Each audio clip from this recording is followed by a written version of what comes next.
Summary of the Mayor of Casterbridge by Thomas Hardy. In the 1820s, on a September day, the Henchard family walks to the village of Weydon Priors. Michael Henchard wants to work as a haytrusser, but he and his wife Susan, who is carrying their young daughter Elizabeth Jane, stop at the local fair's furmity tent for food. Henchard drinks from the furmity woman, and as he gets drunk, he yells about how unhappy he is with his wife and how stupid it was for him to marry so young. He finally chooses, half in jest, to sell his wife to any other man. Richard Newson, a sailor, walks up to the door of the furmity tent and gives Susan and Elizabeth Jane 5 guineas. Susan goes with the sailor, telling her husband in a rage that she will try to find happiness with someone else. Henchard falls asleep in the furmity tent because he is drunk and confused about what is going on. The next day, Henchard is very angry with his wife for being so stupid as to agree to sell herself. He knows that she has to think the deal is real for it to go through. Henchard tries to find his wife and daughter, but he has to give up the search in the end. He promises to stop drinking for 20 years. He moves to the town of Casterbridge in the south. 18 years later, when the yearly fair is going on in Weydon Priors, Susan Henchard moves there. She is with her grown daughter Elizabeth Jane, who doesn't know anything about her parents' past. Richard Newson was Elizabeth Jane's father while she was growing up, and it was only after he died at sea that Susan decided to try to find her long-lost first husband. Susan just recently discovered that she made a silly promise to Newson. She thought she was married to him for years until she told a neighbor about the situation. The neighbor told her that the deal couldn't be real because Michael Henchard is her only real husband. Susan meets the furmity woman at the fair. She used to run the tent at the fair. Poor old lady tells Susan how to get to Casterbridge. When Susan and Elizabeth Jane get to Casterbridge, they find a group of locals standing outside the Golden Crown Hotel. Inside, Henchard is eating a big meal. They find out that Henchard is now Casterbridge's mayor. People in the town are talking about a bad wheat crop when a stranger hands Henchard a note at the door. Susan doesn't want to talk to her husband, so she and Elizabeth Jane spend the night at the King of Prussia, another hotel in town. Elizabeth Jane works as a waitress for free at the King of Prussia in order to help pay for their stay. She brings a meal to the guest, a young Scotsman named Donald Farfree, who gave Henchard a note. Henchard comes to talk to Farfree, and his wife and daughter are there to hear what they say. Farfree knows how to bring wheat back to life, which saves Henchard money. Henchard talks Farfree into staying in Casterbridge and becoming his boss at his successful wheat and corn business the next day. Elizabeth Jane sends a note to Henchard that Susan reads and uses to get in touch with him. Henchard and Susan plan to meet that night at a secret place near town. It is the Ring, an arena built by the Romans who lived in the area in the past. Henchard agrees that he and Susan will get to know each other again slowly and then get back together. In the end, the couple does get back together, but Henchard tells Farfree that he used to love a woman named Lucetta. The people around Lucetta shamed her for her clear, but innocent, crush on Henchard. But Henchard had told Lucetta about his lost wife and that he couldn't marry her because of that. Farfree and Elizabeth Jane meet at the granary after each of them gets a strange note. Since they both think they are waiting for a third person, they start talking and get to know each other. However, the person who sent them both notes never shows up. The business relationship between Henchard and Farfree, which used to be good, is starting to get worse. They have a disagreement about how Henchard treats a man named Abel Whittle, who is always late for work. All the workers and locals like Farfree and his company because of how nice he is and how he acts. Henchard and Farfree plan 2 different events for a public holiday. Farfree's dance is by far the more famous of the 2. Henchard notices this and sees Farfree dancing with Elizabeth Jane at the event, which makes him feel jealous. He and Farfree go their separate ways, but Farfree stays in town and starts his own business handling wheat and corn. Henchard tells Farfree that he needs to stay away from Elizabeth Jane. Susan doesn't live for very long after she gets married again. After Elizabeth Jane's mother dies, Henchard tells his daughter the truth about where she came from. Right after he says this, Henchard finds a letter from his dead wife that says, "Do not open until Elizabeth Jane's wedding day." Henchard ignores this warning and opens the letter, where he finds Susan's confession. Elizabeth Jane is not his real daughter, but a child Susan and Richard Newson had after their first child died. Elizabeth Jane accepts Henchard as her father, but his happiness is ruined by the fact that he knows the truth, which he doesn't tell her. Henchard doesn't tell Elizabeth Jane what was in Susan's letter, but his behavior toward the young woman changes a lot. He isn't nice to her anymore. He gets angry when he hears that Elizabeth Jane had a bad youth and didn't go to school. Elizabeth Jane works hard to fix this by reading and teaching herself, but her father doesn't notice.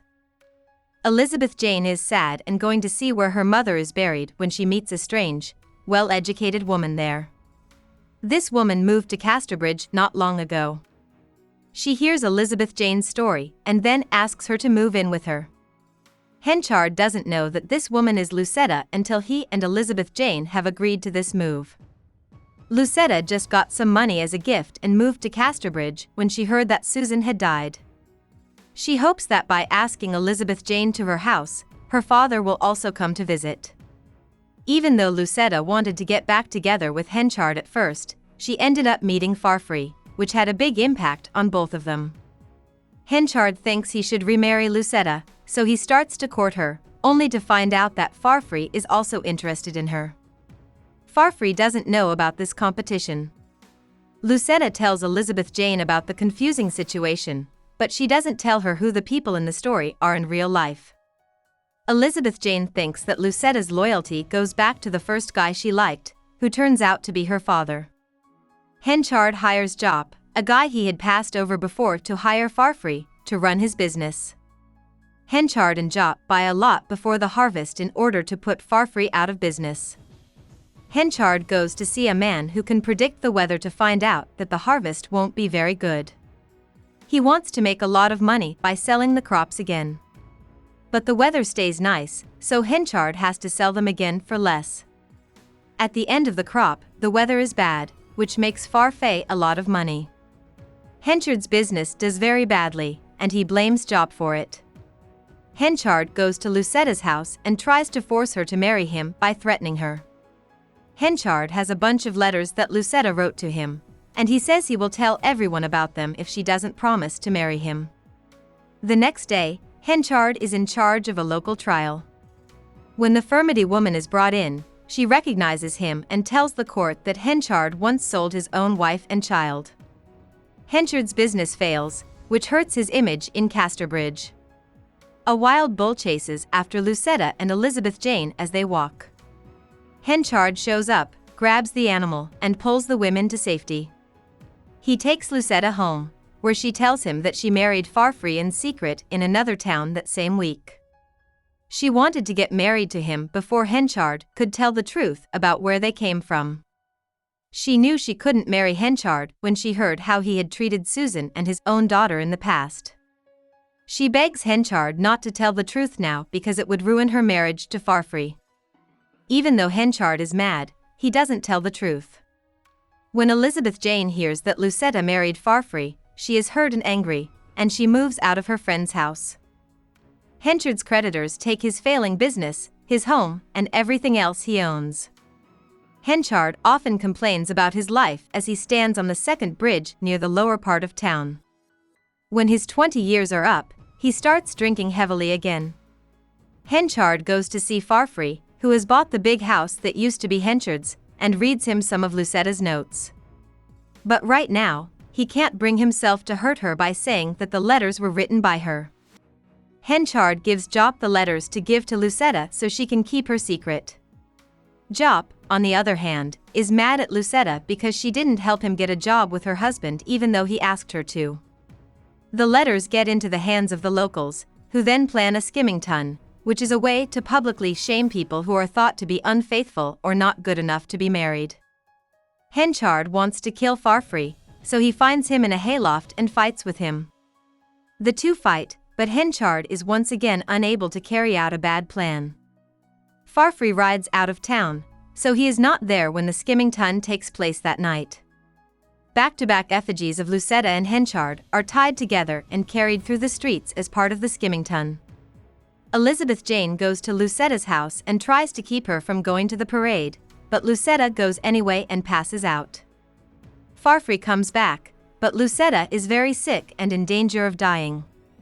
She may have told her husband some of the truth about why she was sick, but it's not clear how much of her story she told him. At 4 a.m. that day, Lucetta dies. Henchard and Elizabeth Jane get back in touch with each other. Even though Henchard knows that the girl is not his real daughter, he comes to count on her and her love for him. Everyone thought Richard Newson was dead, but he shows up in Casterbridge and goes to see Henchard. He claimed to be dead so that his wife could go back to Henchard. When he found out that she had died, he went to Casterbridge to find his daughter. Henchard tells Newson that Elizabeth Jane is dead so that he can get all of Newson's love and care. Henchard plans to kill himself in the river near the second bridge, but he changes his mind when he sees his own skimming tun float by. Henchard's life is saved by this sign, or picture of what might happen. In his state of depression, Henchard sees that he is a drag on Elizabeth Jane's happiness. He leaves Casterbridge and spends the rest of his life wandering the countryside. Richard Newson goes back to Casterbridge and sees his daughter again. Elizabeth, Jane and Farfrey are now married, and at their wedding, her father dances with joy. Elizabeth Jane and Farfrey go looking for Henchard, but Abel Whittle tells them that he has died. Henchard wrote a will as his last way to show how angry and lonely he was in the world. About the author. Thomas Hardy lived near Dorchester as a child. He wasn't able to get a full education, but when he was 16, he became an apprentice builder. In 1862, he went to London to advance his business. There, he worked with an architect named Arthur Blomfield. He began to write and print poems when he moved to London. In 1867, he moved back to Dorset and worked as an assistant engineer while writing his first book. Emma Gifford was his first wife. He met her on a work trip to Cornwall 4 years before they got married. In 1878, Thomas and his family went to London so he could be part of the city's thriving literary groups. In 1885, though, Thomas Hardy had moved back to Dorset. There, in his beloved home country, he wrote many of his best-known books, including The Mayor of Casterbridge, 1886, The Woodlanders, 1887, Tess of the d'Urberville, 1891, The Pursuit of the Well-Beloved, 1892, and Jude the Obscure, 1895, his last book. After Jude the Obscure came out, Hardy didn't write anything else for the last 32 years of his life. When his wife died in 1912, it made him think of some of his best poems. In 1914, Hardy got married again to a woman named Florence Dugdale. In 1910, Hardy received the Order of Merit for his literary work. He died in 1928. Hope we summarized it fully and you liked it. Please hit the like button and subscribe to our channel so that we are motivated to create more videos.